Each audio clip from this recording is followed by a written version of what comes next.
Shalom.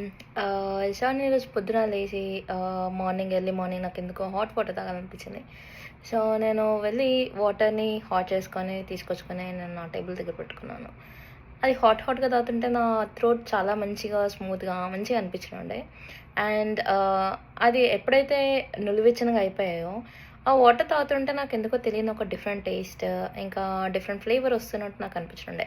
It's just like నాకు తాగాలనిపించలేదు ఆ water తాగుతుంటే.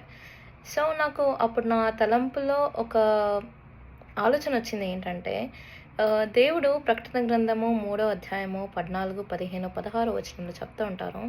"నువ్వు వెచ్చగానే నుండు, చల్లగానే నుండు. కానీ నులివెచ్చనగా ఉంటే నేను నీ మీద ఉమ్మి వేస్తాను" అంటున్నాడు.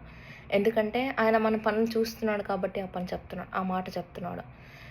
నాకనిపించింది ఒక మనిషినైనా నేనే ఒక నిలువెచ్చని వాటర్ తాగడానికే నేను ఇష్టపడినప్పుడు, దేవుడు ఒక ల్యూక్వార్మ్ క్రిస్టియన్‌గా జీవిస్తున్నప్పుడు, ఆయన ఎలా మనల్ని ఇష్టపడతాడనుకుంటున్నామో మనం? సో, ఆలోచించి just go and submit your life to Jesus Christ. He will change your life just like thought. Have a good day. Thank you.